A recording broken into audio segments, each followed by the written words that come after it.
예.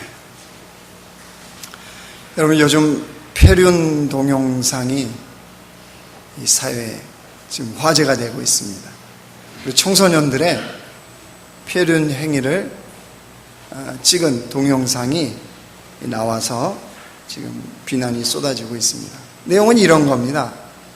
고등학생들이 그 노인요양원에 봉사로 가서요, 귀가 잘 들리지 않는 노인분에게 막말을 해대는 겁니다.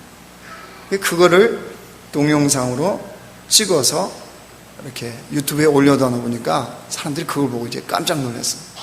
근데 그걸로 끝난 게 아니고 또 10대들이 이어서 길거리에 노점상 있지 않습니까? 수박 파는 노점상에 수박들을 발로 차는 동영상을 찍어서 올렸습니다. 그래서 이 두 영상을 폐륜 동영상이라는 제목을 붙였습니다. 앞에 사건은 전남 순천에서 있었고요, 뒤에 사건은 경북 대구에서 있었습니다. 이 청소년, 우리나라 청소년들입니다. 이 사건을 보면서 사람들은 한숨을 쉽니다. 이 사회가 이렇게까지 망가지고 있구나라는 그런 거에 대한 한숨, 또 이제 진짜 말세구나 라고 하는 그런 한숨들, 혀를 차면서 한숨을 쉽니다. 여러분 같으면 이 사건을 어떻게 보시겠습니까? 아니, 여러분은 어떻게 이것을 해석하시겠습니까? 어떤 한 분이 이 부분에 대해서 칼럼을 그렇게 써놨더라고요. 이런 방향으로. 청소년들이 왜 그런 짓을 하는지 그 마음을 살펴줘야 된다는 거예요. 청소년들을 생각해 보라는 거예요. 이 시대의 청소년들. 온갖 공부 때문에 얼마나 스트레스를 많이 받냐는 거예요. 또 학교를 졸업하면 뭐가 딱딱 진행이 됩니까? 미래도 사실 쉽지가 않은, 보장되지 않는 그 미래, 깜깜한 암울한 미래를 살아가야 되는 그런 세대이다 보니까는 이들이 온갖 스트레스를 다 받는다는 겁니다. 이 시대는 공부를 잘하는 사람을 알아줍니다. 그리고 또 어떤 분야에 아주 특별한 재능이 있는 아이들을 알아줍니다. 그런 세상 속에 살다 보니까 자신들의 존재감 자체가 느껴지지를 않는 거예요. 공부로도 안 되고 무슨 재능으로도 안 되고, 그러니까 아무런 자기들의 존재감을 나타낼 만한 그런 게 없는 거에 대한 그 마음이에요. 그래서 그들이 스스로 동영상을 찍은 거예요. 누가 그걸 찍어서 고발한 게 아니고요, 자기들이 찍어서 자기들이 유튜브에 올린 겁니다. 왜요? 그 심리가 그렇답니다. 유튜브에 딱 올려놓으면 사람들이 보지 않겠어요? 이렇게 화제가 돼가지고. 그러면 유튜브에 영상 조회수가 나오잖아요. 그 화제가 돼서 조회수가 올라가면 올라갈수록 그렇게 해서 자신들의 존재감을 나타내고 존재감을 느끼는 심리가 이 아이들에게 있다는 거예요. 행동으로 보면 폐륜으로 보이지만 그 행동 속에 숨어있는 그들의 마음의 깊은 공허, 절망감, 이런 것을 읽어주라는 겁니다. 그리고 이해해 주라는 겁니다. 그리고 사회가 치료를 해줘야 된다는 거예요. 그럼 이 시대의 청소년들을요, 외계인이라고 합니다. 외계인. 왜 외계인인 줄 아세요? 예? 왜 외계인이라고 그럴까요? 무슨 말 하면요? 예? 예? 예. 이게 대답이에요. 설교를 아무리 해도, 예? 예? 예. 못 알아듣는 거예요. 서로 상대방이 서로가 못 알아들어요. 지금 요 옆에, 바로 옆에 칸이에요, 옆에 칸.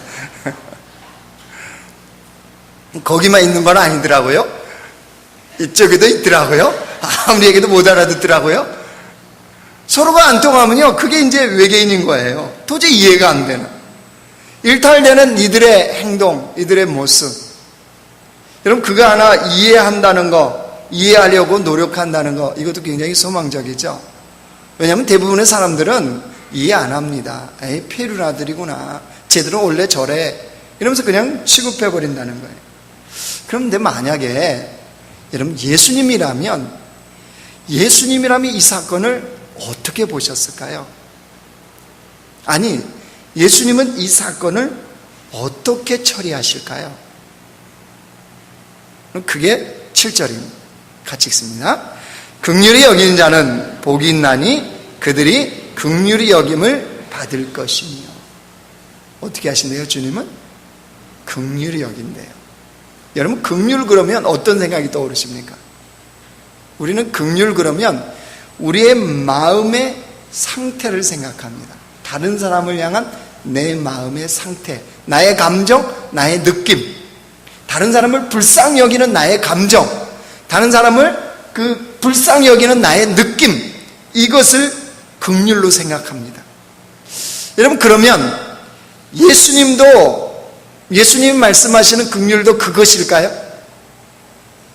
예수님 말씀하시는 긍휼은요, 그 차원이 아닙니다.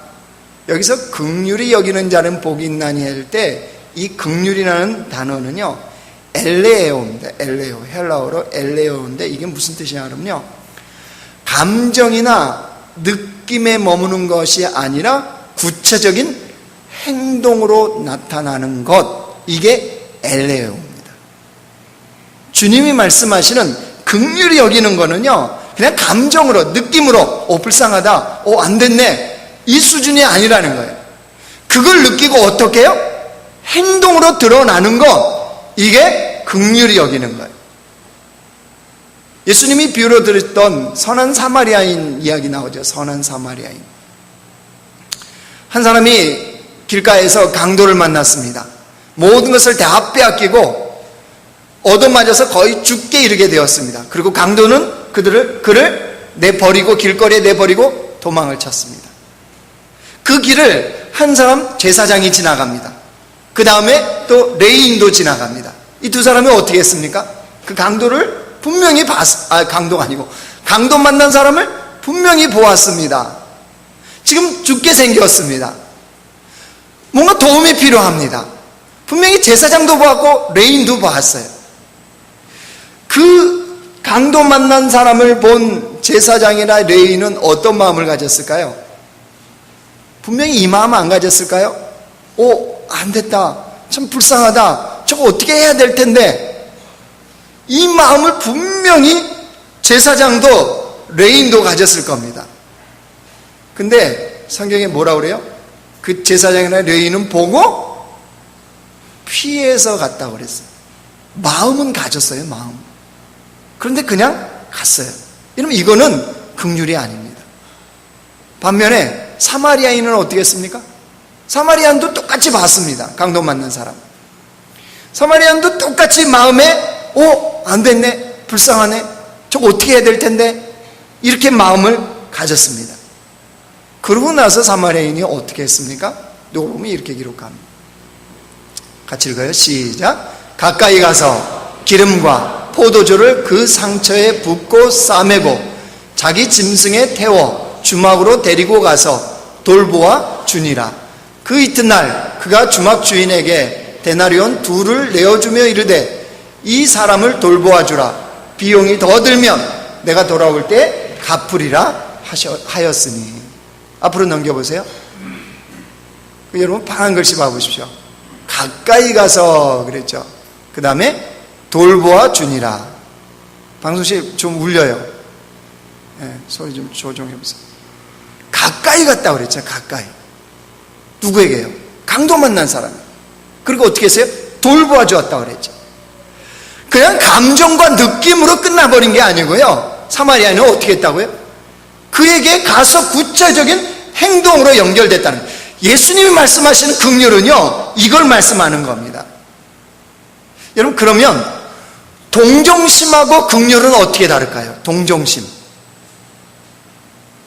내가 선을 베풀긴 베풀었는데 여러분들 받는 사람이 만약에 동정심으로 느꼈다면 어떻겠어요? 아니, 제가 여러분을 굉장히 동정을 해요.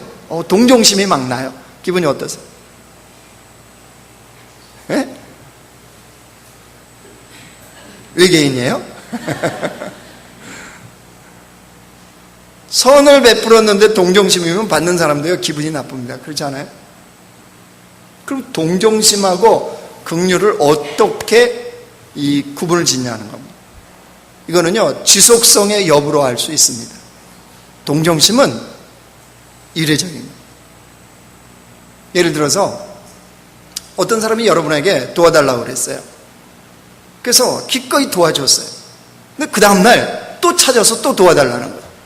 근데 어저께 도와줬는데 너무하네. 그리고 마음이 돌아서면 어저께 베풀었던 건 동정심입니다. 긍휼은요 지속적인 마음, 지속적으로 드러나는 행동. 그래서 사마리아인이, 여러분 누가 보면 다시 보여줘 보세요. 뒤에 보세요. 이제 주막의 주인에게 맡기죠. 돌봐달라고 그러잖아요. 비용을 다 내겠다고 그랬죠. 그런 다음에 맨 끝에 보세요. 내가 돌아올 때 어떻게 돌아올 때요? 여행을 갔다가 내 볼일을 다 보고 돌아올 때 어떻게 한다고요? 다시 온다는 거예요. 다시 어디로요? 그 주막으로요. 뭐 하려고요?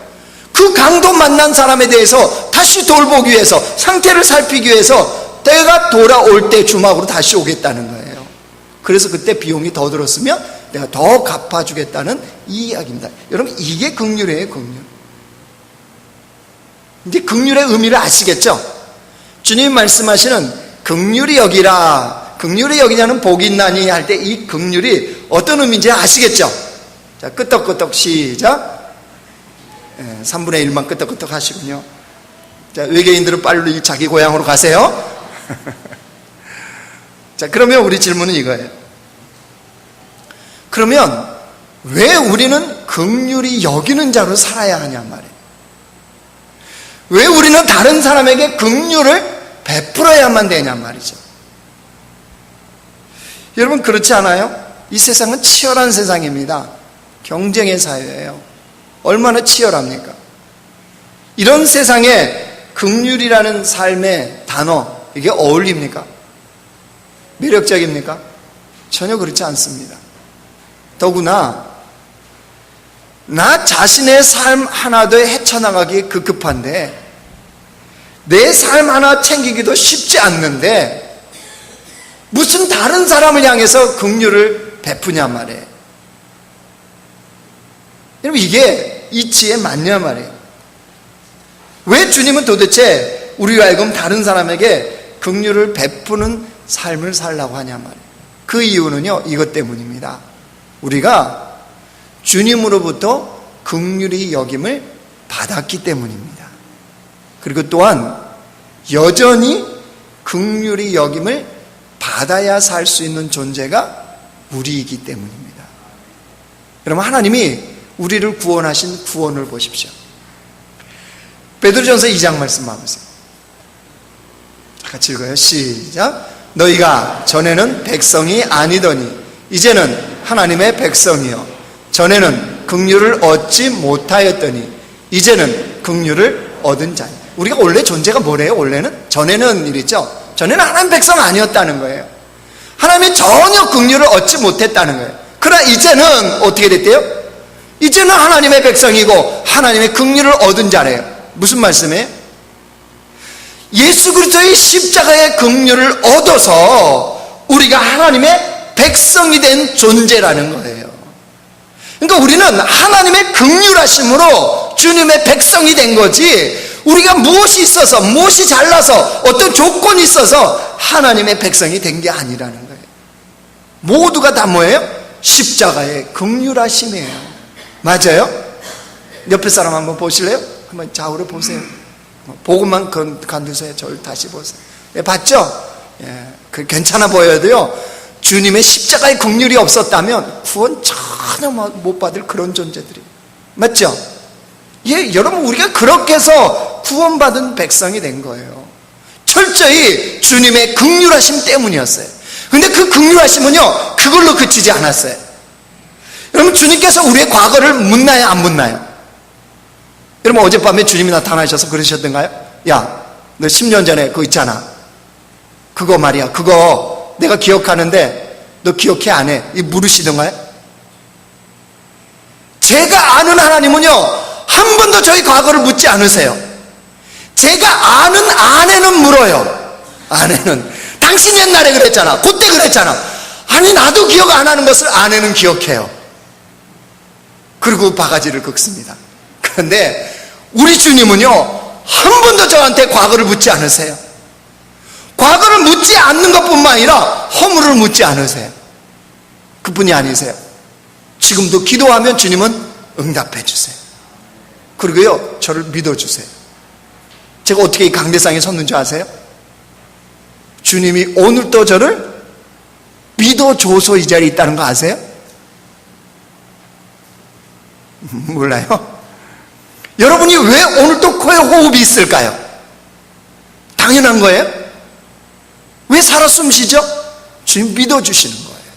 내 백성으로, 은혜의 백성으로 주님이 믿어주시니까 우리가 이 자리에 있는 것이고 하나님을 하나님이라고 부를 수 있는 그 백성이 돼요. 그래서요, 여러분, 우리 인생은 하나님의 긍휼을 빼버리면 아무것도 아닌 존재들이에요. 그래서 우리를 일컬어 긍휼의 빚진 자라고 하는 거예요. 긍휼의 빚진 자. 여러분, 우리는 철저하게요, 긍휼의 빚진 자입니다. 이걸 알면 다른 사람을 향해서 긍휼을 베푸는 거는요, 당연해집니다. 여러분, 가슴으로 자식을 9명이나 낳은 목사님 부부가 있습니다. 김상훈 목사님이라고. 사모님이요, 윤정희 사모님. 목사님보다 사모님 더 유명해졌어요. 책을 쓰는 바람. 여러분 보셨어요? 인간극장에도 나왔는데 KBS에서 주는 대상도 받고. 몰라요? 땡큐 하나님이라는 책도 썼는데 몰라요? 모르면 할 수 없네. 아무튼 자녀 9명을 다 가슴으로 낳았어. 근데 그 첫째 딸이 17살이 됐는데요, 미국의 뉴저지로요 유학을 갔어요. 어느 독지가가 이 장학금을 줘갖고 전액 장학금을 받고 유학을 가서 지금 17살 공부를 하고 있는데요, 그 딸 아이 17살짜리가 이번에 책을 썼어요. 나는 하나님의 딸.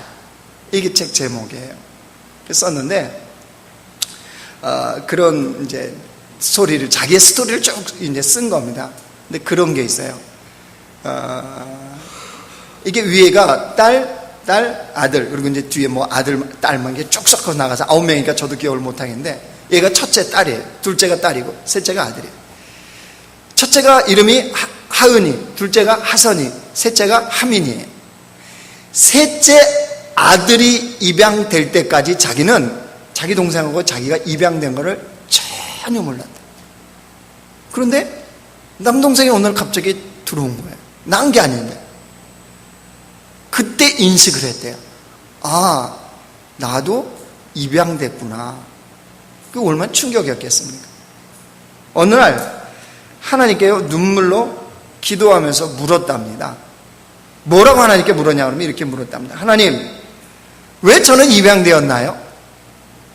그냥 우리 엄마 아빠, 지금 그 목사님 부부요, 그냥 엄마 아빠에게서 태어나서 살게 하면 안 되었나요? 그리고 눈물로 하나님께 물었답니다. 그래서 하나님이 이 딸 하은이한테요 음성을 들려주시더래요.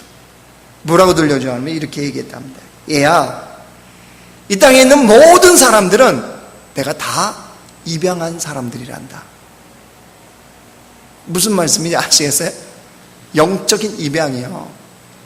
다 외인이었잖아요. 우리는 다 죄인이었잖아요.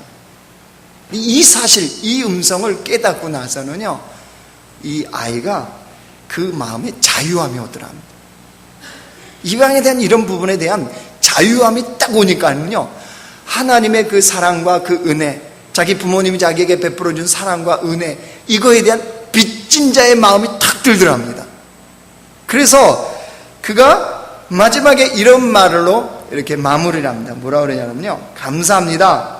저를 사랑해 주셔서 잘 자라나서 세상에 꼭 필요한 사람이 되겠습니다.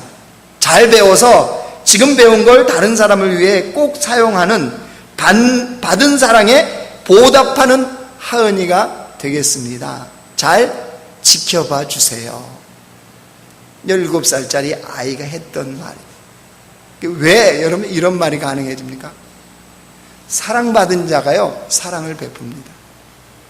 은혜 받은 자가 은혜를 베풀게 돼 있어요. 긍휼을 받은 자는요, 긍휼을 베풀게 돼 있다는 거예요. 여러분, 그러면 우리의 질문이 이거예요. 과연 나는 그렇게 다른 사람을 긍휼히 여기는, 다른 사람에게 긍휼을 베풀 수 있는 능력이 내게 있을까요?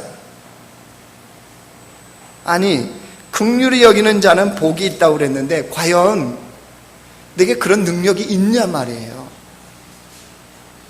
여러분, 오늘 이 마태복음 5장의 메시지를 듣는 제자들이나 마태가 기록해서 그 수신했던 이 마태복음을 받았던 유대인들이나 이들의 형편과 이들의 처지의 공통점이 뭔지 아세요? 긍휼히 여기는 자는 복이 있나니 라는 이 메시지, 복되도다 긍휼히 여기는 자는, 이 메시지를 듣고 있는 사람들의 공통적인 형편은요, 연약합니다. 가난합니다. 그 사회로부터 소외된 자들입니다. 억눌린 자들입니다. 그 마음에 한이 있는 사람들입니다. 그런데 그들을 향해서 예수님 뭐래요? 긍휼히 여겨라. 아니, 이상하지 않아요? 아니, 오히려 고통받고 억울함 당하고 있는 그 사회를 향해서 대항할 수 있는 힘을 주신다든가 능력을 주신다든가, 이게 아니고 오히려 그런 사회를 향해서 자기들 힘들게 하고 고통스럽게 하고 어렵게 했던 그들을 오히려 주님은 뭐래요? 긍휼히 여기래요. 여러분, 이게 말이 되냔 말이에요. 예수님 왜 이 말씀하셨을까요? 왜 이렇게 주님은 말씀하셨을까요? 그거는요, 그 메시지를 듣고 있는 이 백성들, 제자들은 하나님을 만난 사람들이기 때문입니다. 하나님의 긍휼을 경험한 사람들이기 때문입니다. 무슨 말이냐? 하나님을 만나서 하나님의 긍휼함을 입은 사람들에게는 그 심령에 절대적인 부요가 임하게 됩니다. 다시 말씀드립니다. 하나님을 정말 제대로 만나고 하나님의 긍휼을 제대로 경험한 사람들의 심령에는 하나님의 절대적인 부요가 임하게 됩니다. 이게 임하게 되면 어떤 현상이 벌어지냐면요, 긍휼을 베푸는 것이 가능했죠.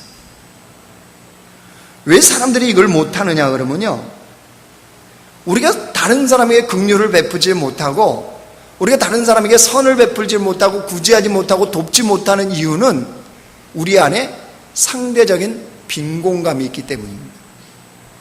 내가 아무리 많이 가졌어도요, 나보다 더 가진 사람을 만나면 어떻게 됩니까? 상대적인 빈곤감을 느낍니다. 내가 아무 잘났다고 생각했는데 나보다 더 잘난 사람을 만나면 어떤 생각이 들어요? 자, 옆에 사람이 나보다 더 잘난 사람이, 한번 봐주세요. 옆에 사람. 자, 마음이 어떻습니까? 그 보는 순간 어떤 마음이 들어요? 상대적 빈곤감이 확 안 옵니까? 오지요. 그 마음으로는요, 결코 베푸는 게 불가능합니다. 그런데 절대적인 주님이 주신 부요가 오잖아요. 그럼 내 삶이 아무리 가난해도, 내가 아무리 가진 게 없어도요, 다른 사람을 돕는 게 가능합니다. 다른 사람에게 베푸는 게 가능해요. 그러니까 내가, 여러분, 다른 사람에게 긍휼을 베풀지 못하고 내가 뭔가 돕지 못한다는 것은요, 내 안에 하나님이 주신 절대적인 부요감이 없어서 그렇습니다. 주님의 긍휼을 맛본 자들은 그 절대적인 부요함 때문에 나의 형편과 처지가 어떠하든 간에 다른 사람에게 베푸는 게 가능해요. 에베소서 2장 말씀 보겠어요. 같이 읽어요. 시작. 긍휼이 풍성하신 하나님이 우리를 사랑하신 그 큰 사랑을 인하여 허물로 죽은 우리를 그리스도와 함께 살리셨고, 너희는 어떤 하나님이래요? 긍휼이 풍성하신 하나님. 그 긍휼의 풍성함 때문에 우리가 구원받았고요, 그 긍휼의 풍성함 때문에 오늘 또 우리가 살아가고 있고요, 그 긍휼의 풍성함 때문에 내 마음에 언제나 소망이 생기는 거예요. 여러분, 우리는 그런 존재란 말이에요. 창립 20주년, 우리가 이번 여름에 선교축제를 가잖아요. 창립 20주년 선교축제를 준비하면서 마음에 걸리는 게 있었습니다. 뭐가 걸렸냐 그러면요, 우리 여름 SG 수련회입니다. 우리 공동체 얼마나 큰 축제입니까? 영적인 축제잖아요. 공동체가 모두가 2박 3일 동안 하나님을 깊이 있게 만나는, 그래서 하나님의 은혜를 누리는, 하나님의 그 임재 속에 들어가는 그런 공동체 축제를 하지 못한다는 것에 대한 아쉬운 마음이 너무 컸어요. 그래서 사실 망설였습니다. 선교 축제로 해도 되나, 이런 망설임이 있었습니다. 그런데 여러분, 우리가 언제까지 받는 자로만 살 거냔 말이에요. 그동안 받았으면 뭐 해야 돼요? 주는 자가 돼야 하잖아요. 주님이 뭐라고 그러세요? 받는 자가 복이 있대요, 주는 자가 복이 있대요? 그렇죠. 알기는 잘 하시네요. 주는 자가 복이 있다고 그랬잖아요. 아니, 우리는 하나님의 사랑과 은혜와 긍휼을 늘 입었잖아요. 받았잖아요. 누구로부터요? 하나님으로부터. 그러면 이제 주는 사람이 되어야 된다는 거죠. 베푸는 사람이 되어야 된다는 거죠. 하나님은 그것을 기뻐하세요. 그래서 우리 공동체가 늘 받는 삶이 아니라 이제는 좀 주는 자로 살아가자. 긍휼을 받았으면 긍휼이 여기는 자가 되어야 되지 않겠냐. 사랑과 은혜를 받았으면 그 사랑과 은혜도 좀 나눠줄 줄 아는 사람, 그래야 우리의 삶에요 하나님의 더 큰 역사가 넘치는 거예요. 여러분, 비커의 물은요, 새물이 자꾸 담기면, 부어지면 이게 넘치게 돼 있어요. 그러면 이 물은 고인 물이 아니에요. 자꾸 새로운 물이 되는 거예요. 주의 은혜, 주의 역사하심, 주의 임재도요, 이걸 자꾸 부어야 돼요. 붓는다는 게 뭐예요? 넘쳐서 다른 쪽으로 흘러 넘쳐가는 거예요. 다른 사람이 나누는 거예요. 그럼 주님의 복이 우리의 인생에 끊임없이 붓게 만드는 방법은 뭐냐 그러면요, 끊임없이 나를 비워내는 거예요. 끊임없이 다른 사람에게 나누어주는 거예요. 그러면 하나님은 거기에 복의 역사를 부어요. 선교 현장에 보면, 선교 현장에 가서 저를 본 사람들이 가끔 의아해하는 게 있어요. 의아해하는 게 뭐냐면 저의 변신 때문이에요. 제가 현장에 가면 변신을 해요. 어떻게 변신을 하느냐? 평상시에 저는 어떻습니까? 말수가 적죠? 지금 말 많이 하고 있다고요? 강대성에서만 그래요. 내려가면 제가 말 별로 없어요. 저 부끄러움 많이 탈까요? 안 탈까요? 예? 많이 타요. 타도 많이 타요. 여집사님들 모여 계시면요, 제가 잘 못 지나가요. 지금도 모르세요? 여집사님들만 계신데 밥 먹으라고 초청하면 안 돼요. 체해요. 저는 제가 그런 사람이에요. 근데 선교 현장에 가면 제가 할아버지 할머니들하고 말 잘해요. 아세요? 같이 웃고요. 얼마나 잘하는 줄 아세요? 그 많은 게 아니에요. 복음을 전해요. 그러니까 저의 이런 변신의 모습을 보고 평상시에 봤던 목사님이 아니네? 이런단 말이에요. 여러분, 저의 변신은 죄가 아닙니다. 왠지 아세요? 하나님으로부터 받았던 사랑이 있잖아요. 내가 하나님으로부터 받았던 은혜가 있잖아요. 내 안에 하나님의 긍휼하심이 있잖아요. 그거를 어떻게 해요? 나눠주려고 하는 거예요. 여러분, 그러면요 섬기려는 마음이 나와요. 여러분, 이 올해 가서 이제 해보시면 아시겠지만 우리 할아버지 할머니들이요 발가락에 무좀이 다 있으세요. 발 마사지 해준다 그러면 우리는 보통 뭐 뜨거운 물에 30분 담궜다가 이제 혈액순환 시켜갖고 이렇게 딱 해주잖아요. 할아버지 할머니들이 논에 갔다가 바로 나온 발 바로 내밀어요. 근데 발가락에 무좀이 이렇게 다 있어요. 여러분, 주님의 긍휼하심이 아니면요 참 힘들어요. 그런데요, 주의 긍휼하신 마음으로요 그 발바닥을 바라보잖아요. 정말 감동이 됩니다. 저는 그 발바닥 마사지 하면서요 무좀도 있고 솔직히 냄새도 나고 다 그래요. 굳은 살도 뱉고 다 그렇습니다. 거칠거칠합니다. 근데 그거 하면서 주님의 마음도 느껴지고요, 나의 모습도 이런 모습인데 하나님 날 사랑하셨구나, 나도 받아주시는구나, 이런 마음도 들고요, 부모님에 대한 생각도 들더라고요. 부모님이 이런 발을 가지고 나를 키우셨고 나를 입히셨고 나를 그렇게 양육하셨구나, 이런 마음도 들어요. 그러니까 오히려 그 발이요 힘들어요. 여러분 관절이 안 아픈 줄 아세요? 하루만 해봐요, 관절이 막 아파요 이게. 그런데 그 은혜가 되더라고요. 그 발이 감사가 되더라고요. 그런 걸 왜요? 느낄 수 있게 해주니까. 여러분, 하나님의 긍휼의 마음이 내 속에 임하였고 그것이 밖으로 드러나면요 더 섬겨주고 싶어요. 아니, 그들에게 복음을 좀 나누어서 같은 주님의 자녀가 되었으면 좋겠다, 막 이런 마음이, 애달픈 마음이 나와요. 가보시면 알아요. 가보시면 80평생을 사신 할머니는요, 사람을 만나면 80년 스토리를 말하고 싶어 하세요. 나는 가서 복음을 전해야 되는데 80년을 이야기하니까 어떻게 했겠어요? 하루 종일 붙들려 있어야 돼요. 아세요? 현장 가보셔야죠. 그런데 그 현장의 틈을 할머니, 잠깐만요, 그 옆집 그 강아지가 그때 죽었단 말이죠. 그거하고 이거하고 무슨 관계가 있어요? 근데 그 할머니는 그 얘기를 다 하세요. 잠깐만요, 할머니 강아지 죽은 거 잠깐 옆에 놓고요, 조금 이따 얘기해 주세요. 근데 조금 지나면 잊어버리세요. 다른 얘기 하세요. 이제 송아지 죽은 거 얘기하세요. 잠깐만 할머니 기다리시고요, 그보다 더 중요한 이야기가 있는데요, 할머니 이게 무슨 색으로 보이세요? 그러고 들어가는 거예요. 그런데 그것도 너무 기뻐요. 막. 그분들 만나고 밖으로 나오면요 막 기쁨이 있어요. 주님의 은혜가 누려져요. 밖은 덥고 힘들어요. 근데 막 은혜가 있어요. 왠지 아세요? 주님의 긍휼의 마음 때문에.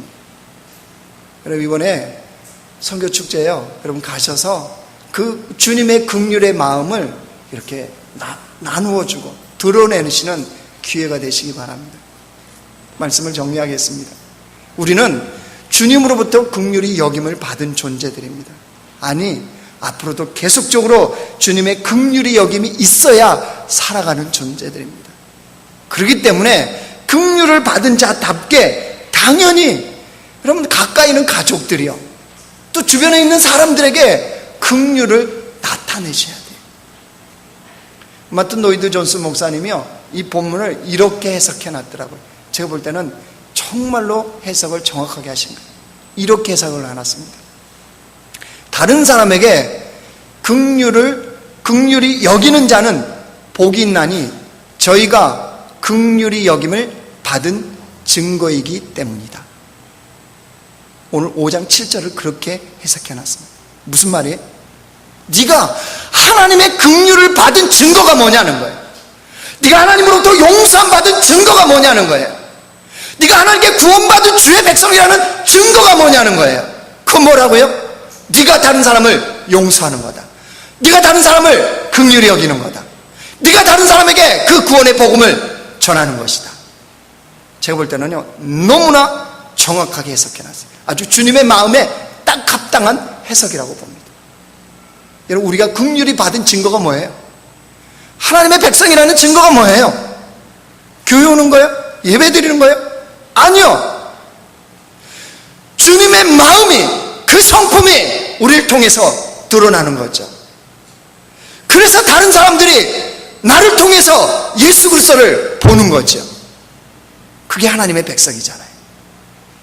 그게 하나님의 긍휼히 여김을 받은 증거잖아요. 여러분, 이런 증거가 우리의 삶에 나타나는 주님의 백성들 되시길 주의 이름으로 축원합니다. 이 시간 우리 찬양 한번 하고요, 같이 기도하기를 원합니다. 오늘 찬양은요 아버지 당신의 마음이 있는 곳입니다.